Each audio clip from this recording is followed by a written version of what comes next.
Om Namo Bhagavate Vasudevaya. Om Namo Bhagavate Vasudevaya. Narayanam Namaskritya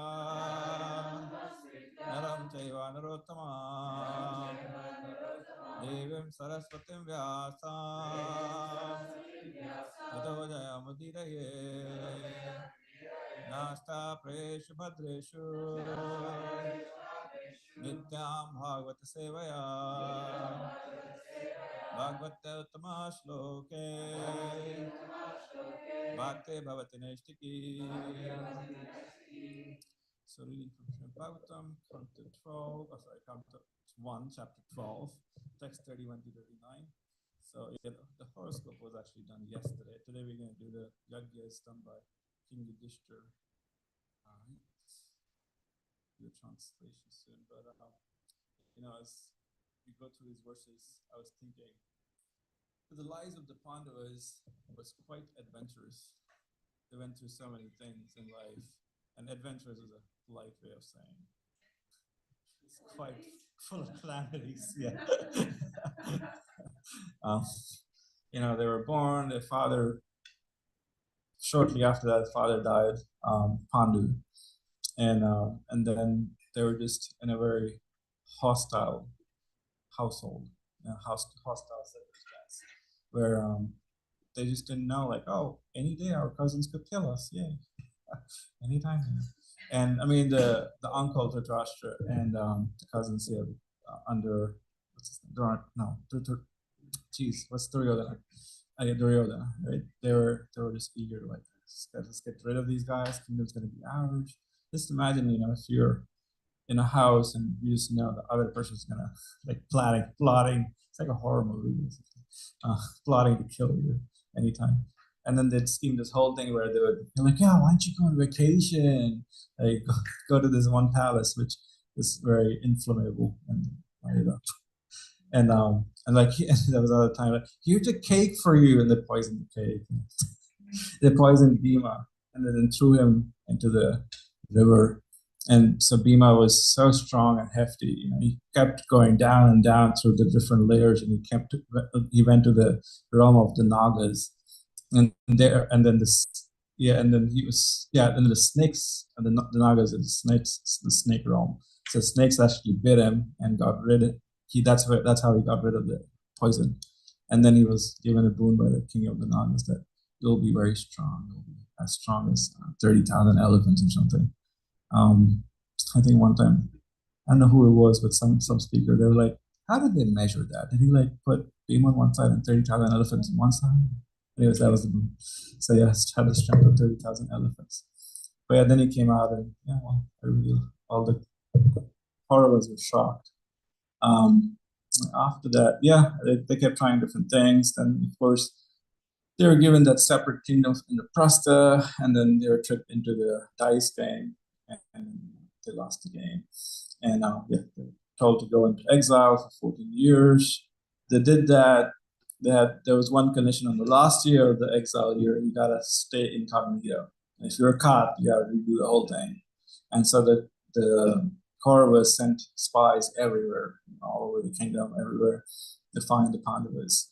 And somehow they found out that they might be under King Virat. So the Pandavas were taking shelter under this particular King Virat, and Bhima was the head cook because he liked prasadam. So I was like, might as well stay in the kitchen. As Bhima and Yudhisthira was advisor to the king, would give good advice. And Nakul and Sadev were managing the horse stables. And Arjuna, he got somehow cursed because he called this really, this angel, basically, Apsara, the heavenly branch. He made the mistake of calling her a Mataji. Mataji. She said, no, I'm Prabhu. So what was, anyone remember her name? Urvashi, right? So Urvashi had this thing where she would get attracted to mortal beings. And so when he went up to the heavenly realms to hang out with his dad, Indra, Urvashi saw him and she was like, oh, it's such a cute human being. I want to marry him. And, and Arjuna was like, well, he actually said, you were like my mother because, you were the same generation or basically category with my father, Indra. So she was like, how dare you call me Mataji? I curse you to become a woman yourself. Well, not a woman, actually. I curse him to become a eunuch for a whole year. So he took advantage of that. And then, so in that incognito year, he was able to be the dance teacher for the girls, especially the king's daughter. Yeah, Uttara. He was teaching them all dance. And anyone remember who Uttara ends up marrying later? Abhimanyu. And Abhimanyu is related to Arjuna's son. And comes next after Abhimanyu. Parikshit, yeah. So Uttara and Abhimanyu, they had Parikshit as the sole heir to the kingdom. Now, only one remaining after Ashwatthama kills the five other sons of the Pandavas. And then he goes after this one. He basically goes after the embryo in the womb of Uttara. And all these things that the Pandavas have gone through. And finally, they have the kingdom. And they have an heir who's, ready, who is a great devotee, as we read yesterday. That he has all these great qualities. And so yeah, now finally they have one grain of happiness, and especially for Queen Kunti. She had to raise these kids while always being afraid for their lives and so forth. So now they have some happiness about them. Now we can retire and so forth. So we'll see. I'm not sure if it's in this section or soon. Yudhisthira is gonna just do the yagas and then retire and give all the kingdom to King Parikshit. All right, let's read the translations. Text 31, right? As the moon in its waxing fortnight develops day after day, so the royal Prince Parikshit very soon developed luxuriantly under the care and full facilities of his guardian grandfathers. Just at this time, King Yudhisthira was considering performing a poor sacrifice to get freed from sins incurred from fighting with kingsmen. But he became anxious to get some wealth, for there were no surplus funds outside of fines and tax collection. Understanding the hearty wishes of the king, his brothers, as advised by the infallible Lord Krishna, collected sufficient riches from the north, left by King Maruta.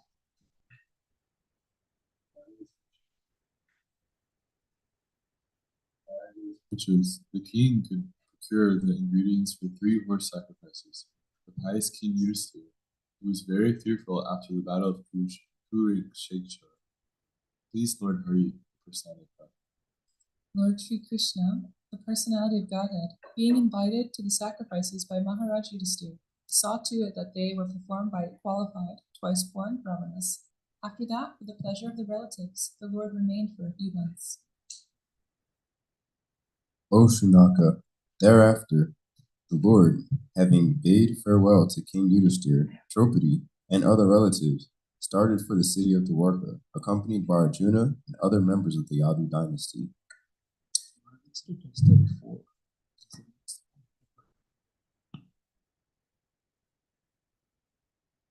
Tena samvrita sambharo dharmaputro Yudhisthira Vajimedhai Strivirbhutpito Yajnas samayajadharim Tena samvrita sambharo dharmaputro Yudhisthira Vajimedhai Strivirbhutpito Yajnas samayajadharim Tena samvrita sambharo Dharma Patro Yudhisthira Vajimede Tribirvito Yagya Samayajadharim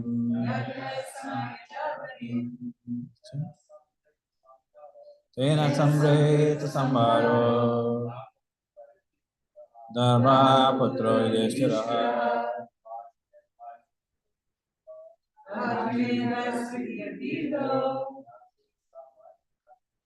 Yagya Samayajadharim Tena Samreta Samvaro Dharma Putra Yudhisthira Vajimeda Tribirvito Yagya Samayajadare Tena Samrita Sambharo Dharma Putra Yudhisthira Vajimeda Tribirvito Yagya Samayajadare Tena, with that wealth, Samrita collected Samvara ingredients. Dharmapatra, the pious king. Yudhisthira, Vaji made hay or sacrifices. Tribi, 3 times. Vita, being greatly afraid after the battle with Chitra.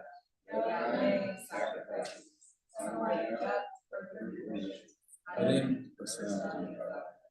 Translation by His Divine Grace is Prabhupada. By those riches, the king could procure the ingredients for 3 horse sacrifices. Thus, the pious King Yudhishthira was very fearful after the battle of Kurukshetra. Please, Lord Hari, withstand the empire. All right, it's a big purpose. Let's do paragraph by paragraph. And then who would like to start the first paragraph?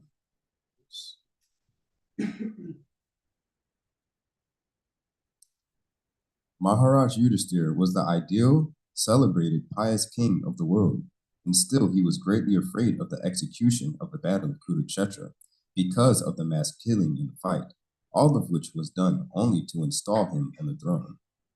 He therefore took all responsibility for sins committed in the warfare, and to get rid of all these sins, he wanted to perform 3 sacrifices in which horses are offered at the altar.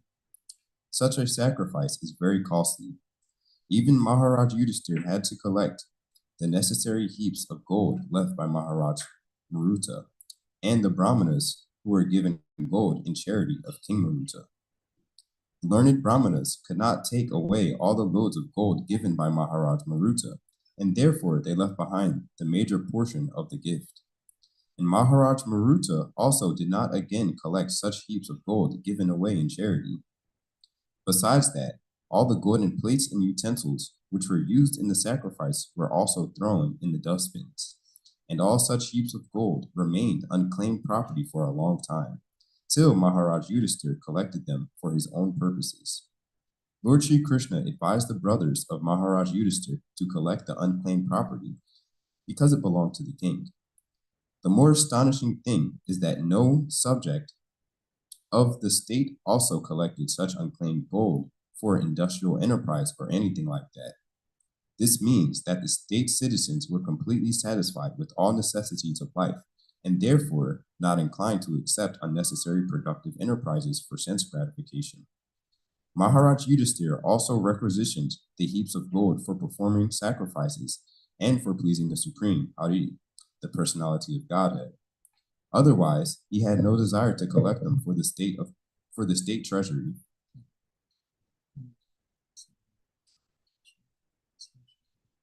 So it's amazing. Imagine if you're just walking down the road with a heap of gold. And you're like, no, it's okay. I have enough. That's not what happened when the Spanish found gold in South America. They're like, heaps of gold. Kill them, take it all. That's pretty much what happened. It's history. But yeah, but in a proper kingdom, in a proper Vedic setting, the king is so not just efficient, but is actually so pious that he is able to take care of his subjects and is able to provide And so in one of the purports previously, Prabhupada says how the Brahmanas and the Vaishyas, they have the right to be subsidized by the government, by the king. And similarly, the king has the right to tax the citizens.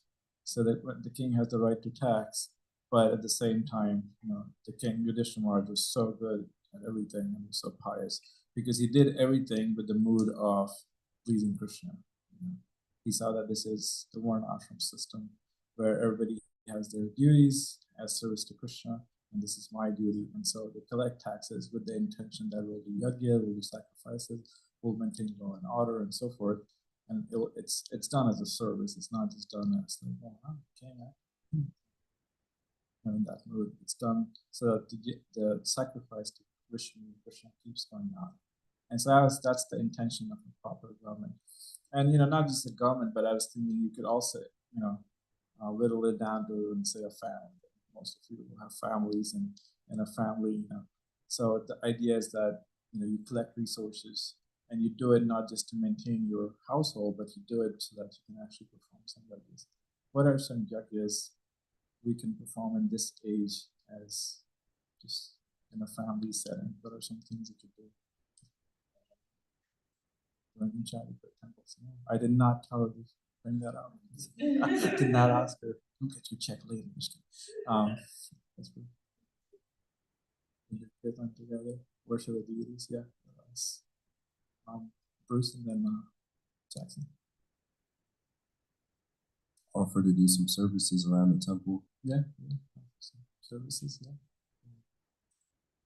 Congregational chanting. Yeah, Sankirtan, congregational chanting with the family, with other devotees. What else? There's one more actually. Yes, prasadam. Yeah, because every day can be the yajna where everything you cook offer to the deities. Of course, it's in the purview of deity worship. But it's such a crucial thing. It's like every day, everyone got to eat at least 2 times a day, if not 3, 4, 5 times. So whatever you eat, you offer it. It's a yajna. So that one's like very crucial. And then when there's kids, they eat all the time, right? Did you know that I eat a lot? Yep. Eat all the time. Yeah, one time I remember I had that. Lakshmi Mission's wife, I think. I forget. But when she was there, they had this group of young teenage Hare Krishna boys visit, on the Festival for India trip, and she kept bringing prasadam, and they kept eating, and she was like, "It's an endless pit. They keep eating everything." She's like, "We're gonna run out soon." So yeah, this kid, it'll be endless yajna. Yeah, how do you say? Patarajni. What else? Any other things?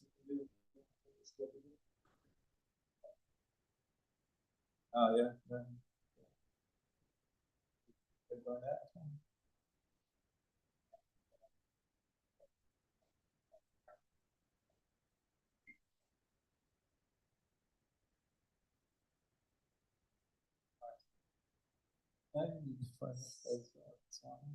And then the Lamanji's father in the back, he has this little pig. And I was like, does he do fire sacrifices? She was like, yeah. Here's a preserve. Japa. Oh yeah, Japa. Yeah, I was thinking of sacrifices on Japa. Yeah, so Japa yajna. That's true. Yes, there's so many ways one can perform yajna in the rest of life too. Bhagavatam, it says somewhere that in Kali Yuga, if one can run a successful household as virtuous as being a king. And so, same principle apply as we're reading about King Yudhisthira. Same apply to all of us in running our own little kingdoms, our own little realm. But the principle is that whatever resources you can gather, and in the Gita also I'd say, right, that demonic qualities, I'm going to get all these resources, illegally, basically, through stealing and so forth. That's the demonic way of doing things. And the right way of doing things is, striving honestly and whatever Krishna says. And whatever Krishna says, then we try our best to use in Krishna's service. And so the thing is, as same for a household or a kingdom, when you're using all the resources that are coming for all these various yajnas, then just even paying your mortgage becomes spiritual, because you're maintaining this structure itself for the purpose of yajna. So that's how then it builds up in the bigger picture also. So that's a household is a microcosm and then the whole kingdom is the bigger picture. So, and there are many such households who are striving to do service to Krishna, and the king is maintaining them, supporting them in that effort, and also, encouraging them in that effort. Prabhupada often in a lecture he said about a secular nation. So a secular country doesn't mean that nobody's religious. It means you encourage people to follow whatever religion that they're following. Hindu be a good Hindu, Christian be a good Christian, and so forth, and Muslim be a good Muslim, and so forth. Good Jehovah Witness, good Mormon, whatever else is now. But yeah, so that's what a good leader would do, to encourage them. I think somebody even asked Prabhupada, what if we have a devotee become the president? Is he gonna basically force everyone to chant Hare Krishna? And Prabhupada said, no, of course not. So we just encourage them in spiritual life, whatever path they're on.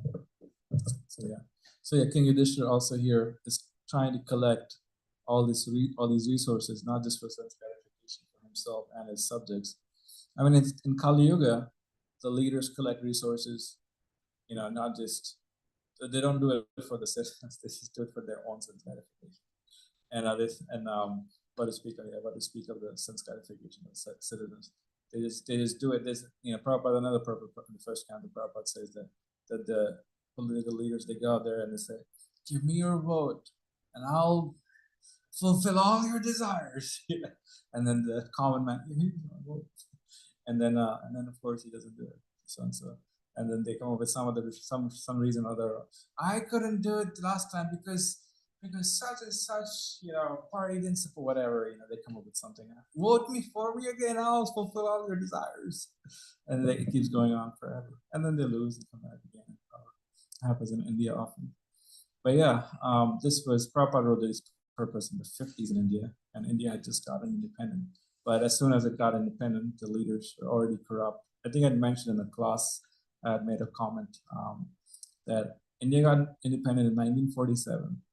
And by 1951, the son-in-law of the prime minister, he saw that the government, many government officials and ministers were so corrupt, he said that we need a commission to look into various matters, And it was just 4 years of India's independence.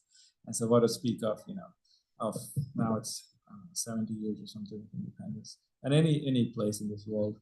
And so the idea is no, you don't just collect Lakshmi. Lakshmi always goes where there's yajna, because Lakshmi sees, okay, Vishnu is being served here, I'll reside over there.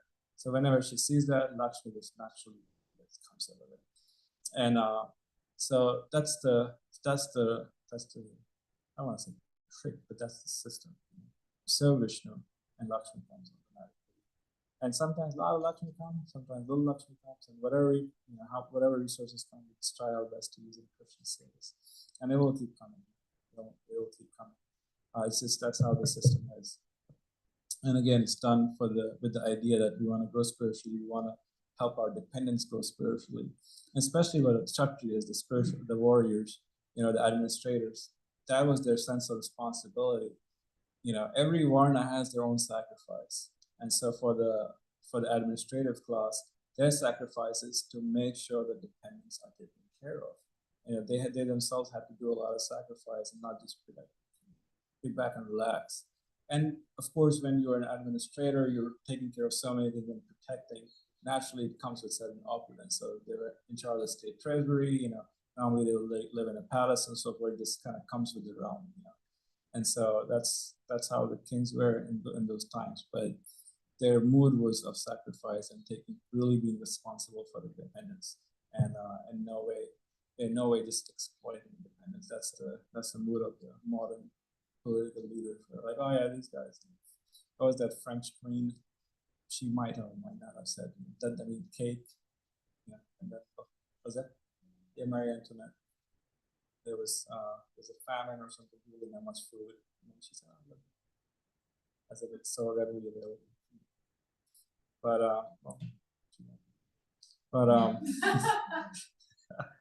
So it's a huge responsibility to be an administrator, and the Bhagavatam speaks strongly about it, that the one who's ruling a kingdom gets certain percentage of the karma.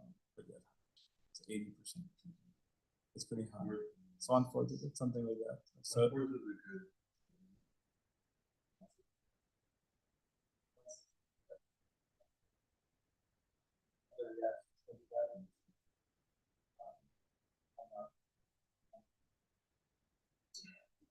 also from Monterey, you get all the reactions of the realm, whatever nonsense is going on. Yeah. All right, let's read the second paragraph. Any thoughts or comments before we go on? Second, who would like to read the second paragraph? One should take lessons from the acts of Maharaj Yudhisthira. He was afraid of sins committed on the battlefield, and therefore he wanted to satisfy the supreme authority. This indicates that unintentional sins are also committed in our daily occupational discharge of duties, and to counteract even such unintentional crimes, one must perform sacrifices as they are recommended in the revealed scriptures. The Lord says in Bhagavad Gita, Yang yartat karma no nyatra loko yam karma bandhana, that one must perform sacrifices recommended in the scriptures in order to get rid of commitments of all unauthorized work or even unintentional crimes which we are apt to commit. By doing so, one shall be freed from all kinds of sins, and those who do not do so but work for self-interest or sense gratification have to undergo all tribulations accrued from committed sins. Therefore, the main purpose of performing sacrifices is to satisfy the Supreme Personality, Hari. The process of performing sacrifices may be different in terms of different times, places, and persons, but the aim of such sacrifices is one and the same at all times and in all circumstances. What is that? Satisfaction of the Supreme Lord Hari. That is like via, basically, like via. That's how you do it. That is the way of pious life, and that is the way of peace and prosperity in the world at large. Maharaj Yudhisthira did all these as the ideal pious king in the world. Do you want me to keep going or stop there? Keep going? Okay.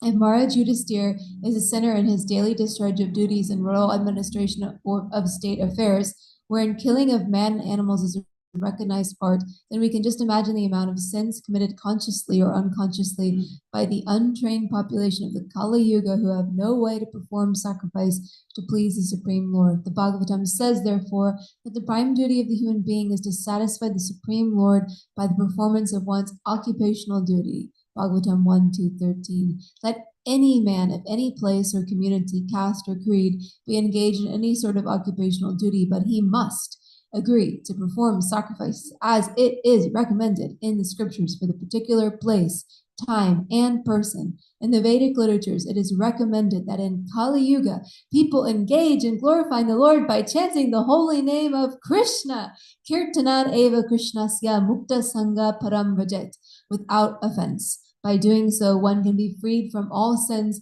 and thus can attain the highest perfection of life by returning home back to Godhead. We have already discussed this more than once in this great literature in different places, especially in the introductory portion of Sketching the Life of Lord Sri Chaitanya Mahaprabhu.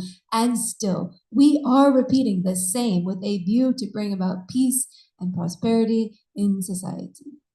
So yes, oftentimes, the idea of peace and prosperity is that, well, nowadays it's like, well, we got to go to war so that we can have some peace and defeat our enemies, and then we'll have peace. And it's like, it's never everlasting peace. But what are some other ways people try to have peace in this world? Seeking shelter and material happiness. Yeah, seeking shelter, material happiness. If I have enough money, I'll be peaceful. It often doesn't happen, actually. Or some regular means of finding peace. Yeah, so it's taking your own life because it's too disturbing. This life is too disturbing. Drugs, just really numb yourself and to be peaceful. Yeah, drugs, intoxication. Yeah. Basically, going in the lower mode, it's more the ignorance where you just don't feel as much. So you think you're peaceful. Was that entertainment? Yeah. Just mindless Netflix, whatever else is out there for entertainment. Avoid things. Yeah.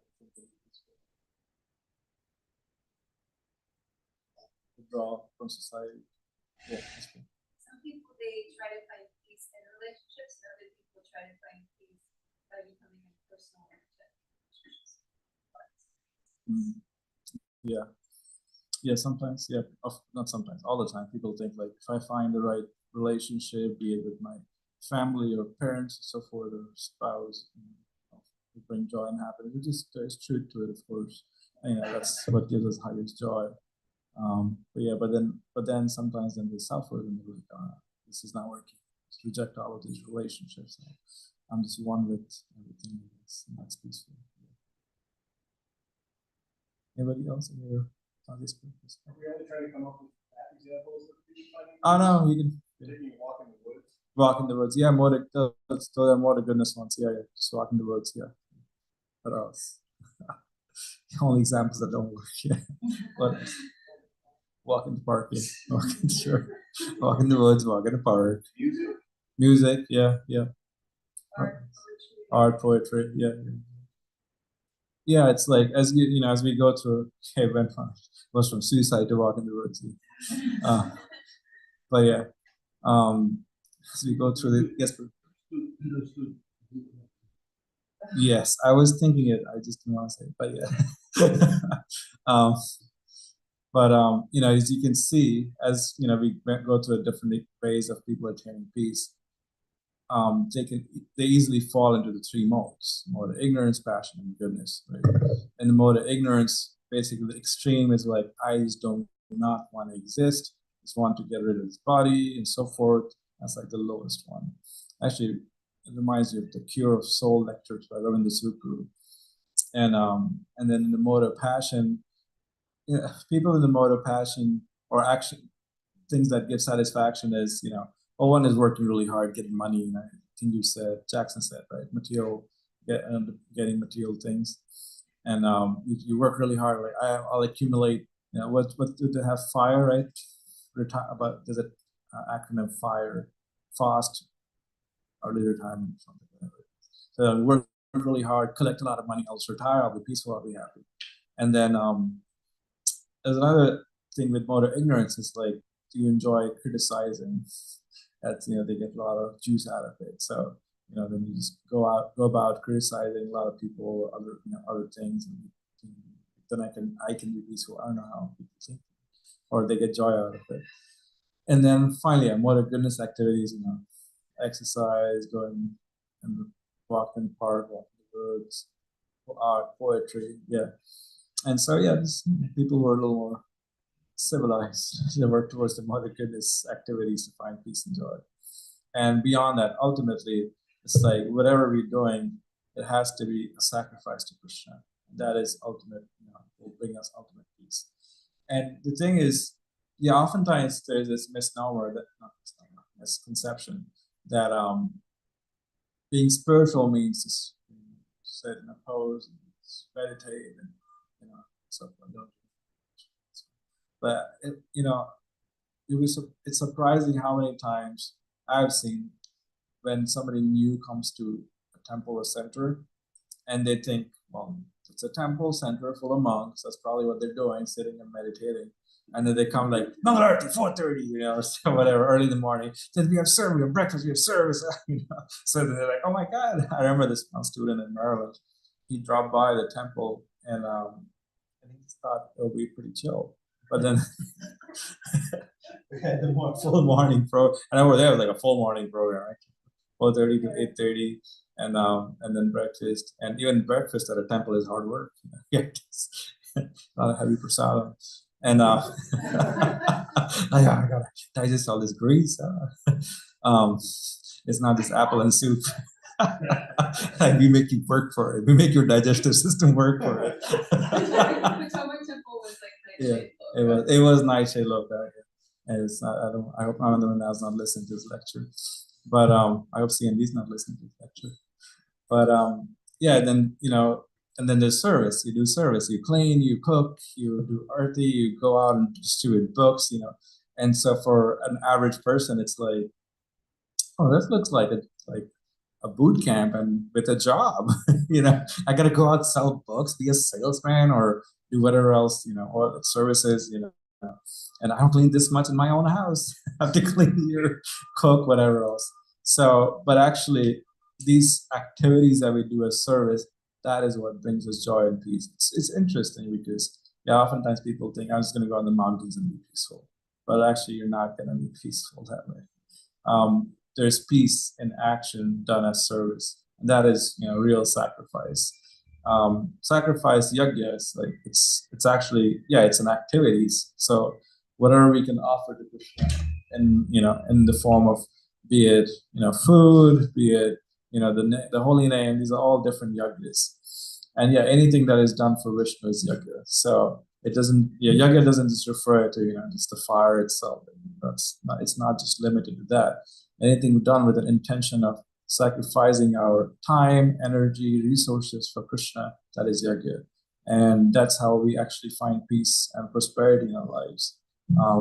Yes, it's amazing actually. You don't become peaceful and prosperous by taking. You actually become peaceful and prosperous by giving sacrifice to Vishnu and other devotees. So that's when you're actually joyful and happy. And even regular people see that, they feel it, like there's so many philanthropists, and it's yajna, in a sense. It's yajna, they're sacrificing their wealth and so forth, hopefully for the right reasons.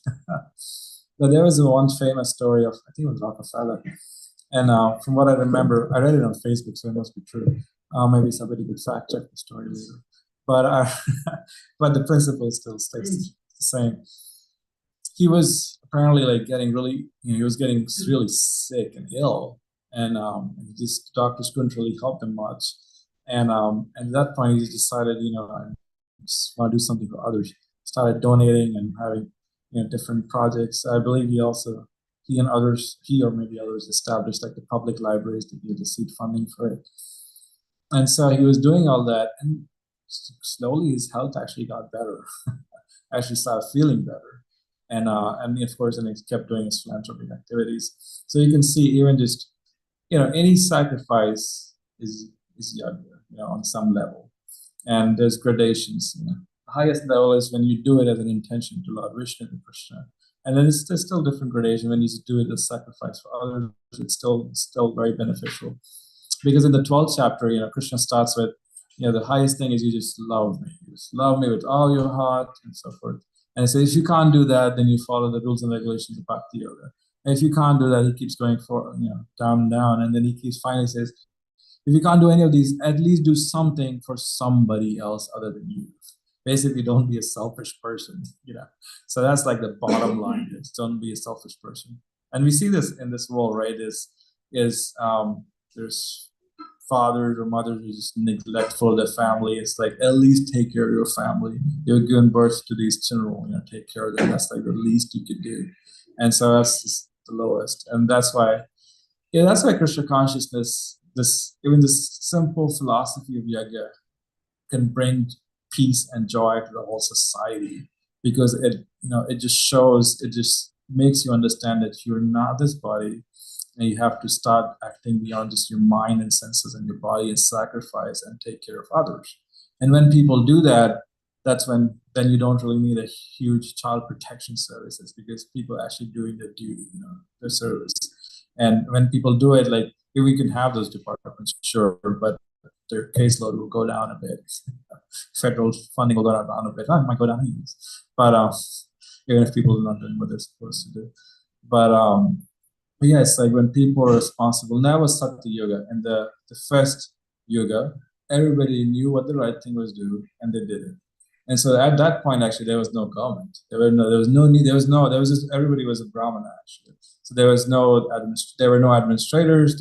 Even farming wasn't being done, actually. So there were no Vaishyas and merchants.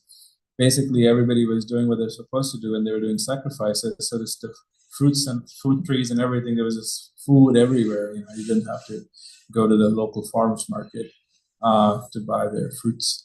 And so everything was just, earth was just giving. Earth, that's the thing. Mother Earth provides when yajna is done, when we do service to Vishnu. And then later, there was some need for administrators. So the next thing was the Kshatriyas, the administrator class was established. and so forth. And then the Vaishya class was Vaishya, and the Shudra class, the workers, and the merchant class was established. But initially, it was just everybody knew what they should be doing, and they did it. So there was no need for administration, basically. But yeah, that's why in today's age you need all those 4 classes. And even in the regular society, you see it's there. You see there's a worker class. You see the blue collar people doing all kinds of jobs. The blue collar jobs, is that what they're called? Like you have a class of those people. You have a class that's that's just businessmen or even the farmers. Like if they have some tendency for they actually have a business basically, and they're growing stuff from the land. They're actually the Vaishya class. And then there's of course the administrators. All the bureaucrats, all the police, even the lawyers can either fall in Kshatriyas or the warriors, the administrators, or the Brahmanas, the intelligentsia class. They can fall in that. And of course, there's the ambulance dealers, the lawyers. They're more in the Shudra class, Shudra Vaishya class, where there's labor and businessmen trying to make money out of accidents. But yeah, if you see even in regular society, the system of varnashram is universal. Krishna established it; it's always going to be there in one shape, form, or another. The system of Daivi varnashram, divine varnashram, is when everything is done for Krishna. And so, yeah, and best is when everything is self-sufficient. And I keep forgetting.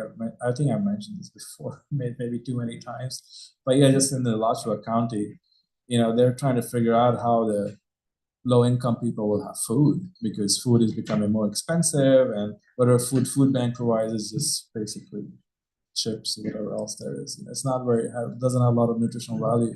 And every time I hear them say that, I'm like, Prabhupada's right.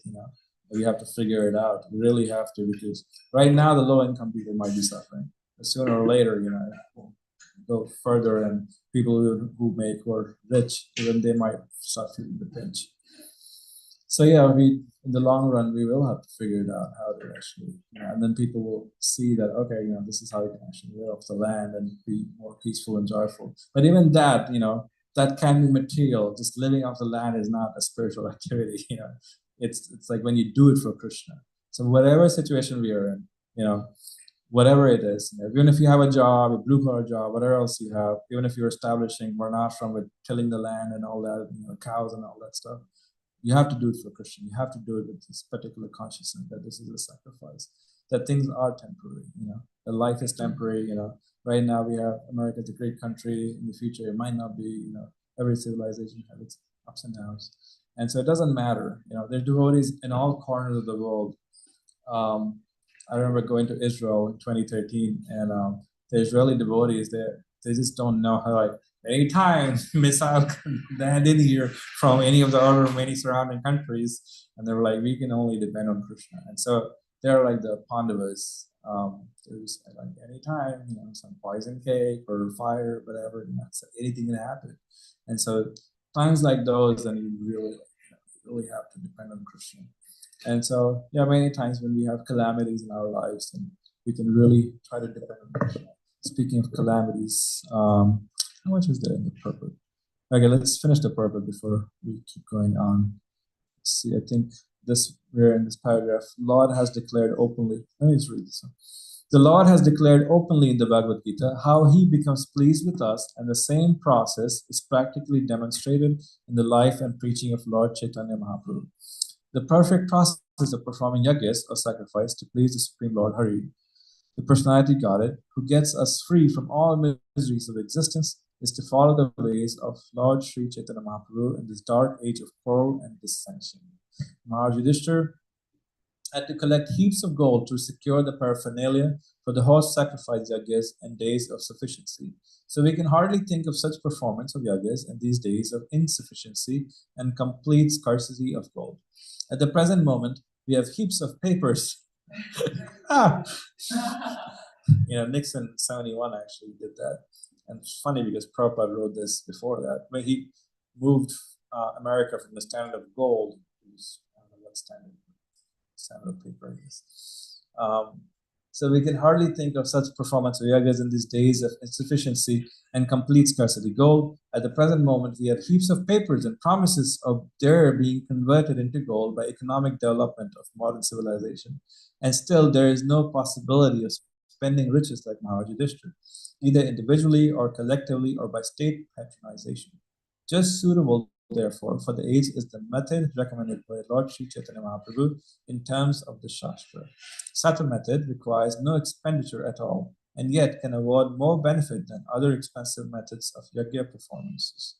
The horse sacrifice yajna or cow sacrifice yajna performed by the Vedic regulations should not be misunderstood as a process of killing animals.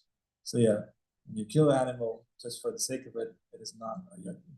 On the contrary, animals offered for the yajna were rejuvenated to a new span of life by the transcendental power of chanting the Vedic hymns, which, if properly chanted, are different from what is understood by the common layman. The Veda mantras are all practical, and the proof is rejuvenation of the sacrifice animal. There is no possibility of such methodical chanting of the Vedic hymns by the so-called brahmanas or priests of the current age. The untrained descendants of the twice-born families are no more like their forefathers, and thus they are counted amongst the Shudras, or once-born men. The once-born man is unfit to chant the Vedic hymns, and therefore there is no practical utility of chanting the original hymns. And to save them all, Lord Sri Chaitanya Mahaprabhu propounded the Sankirtan movement or yajna for all practical purposes, and the people of the present age are strongly recommended to follow this sure and recognized path. Sri Chaitanya Mahaprabhu ki. So yeah, that's the process for this age.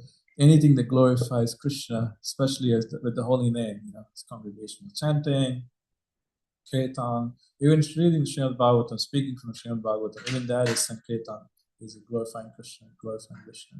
And then through our actions also, if we glorify Krishna, if we have a good example of a devotee in society and people recognize that, appreciate it, you're actually indirectly, causing Sankirtan to happen, because when people see that and say, oh, they appreciate the devotees, then they actually also, in a way, glorifying Krishna.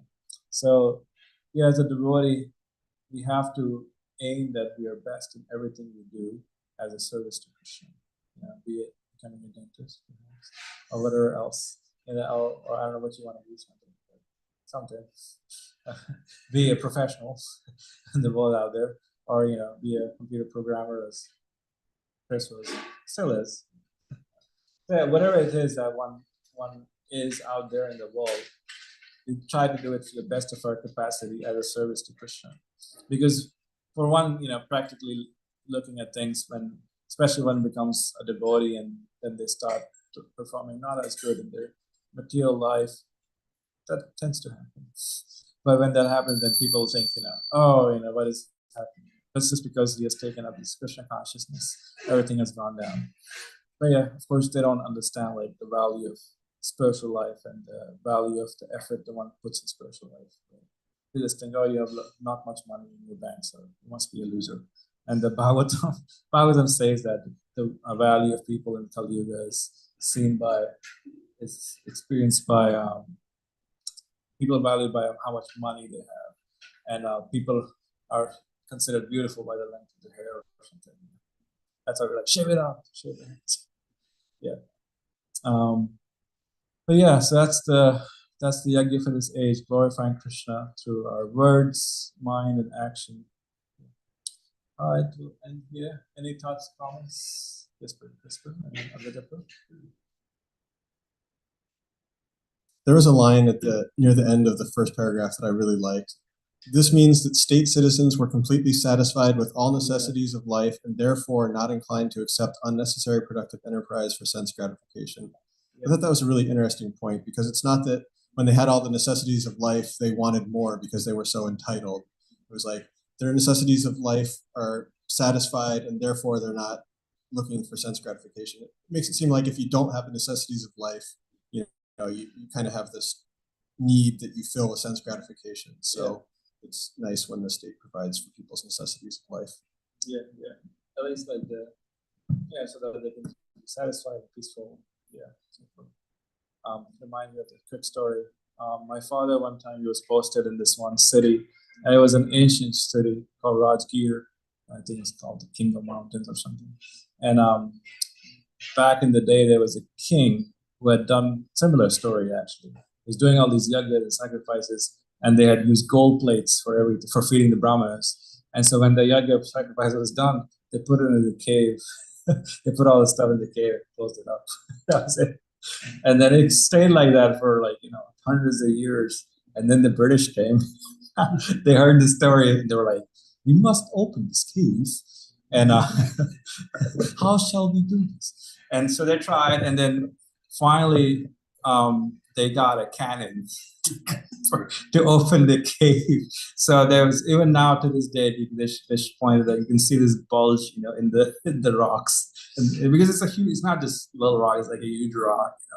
So there's this huge bulge in there, and but the local I don't know, myth or story was that you shouldn't open the cave because there's like some sulfur gases or something in that area. So anyways, for some to the people, like, don't open it anyways.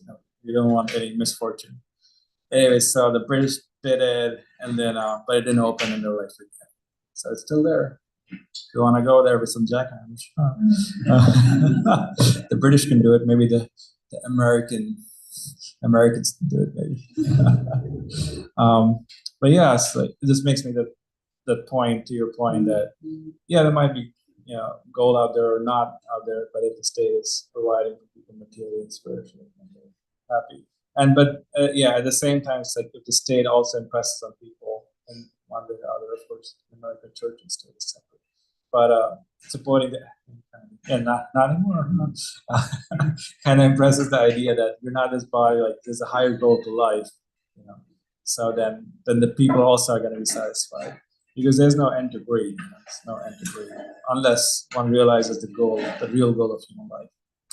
All right. Any other comments before we end? Yes, bro. Yeah.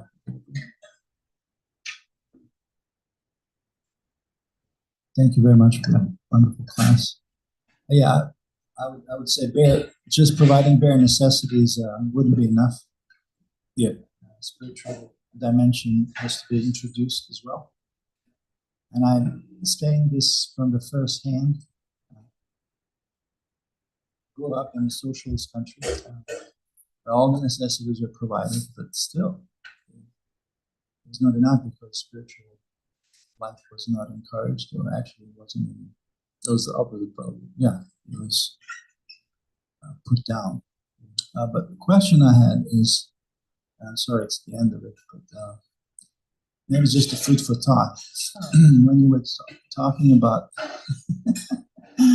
a food for thought, right before the breakfast. You mean prasadam for that? It's rubbing off from you to me. I'm sorry.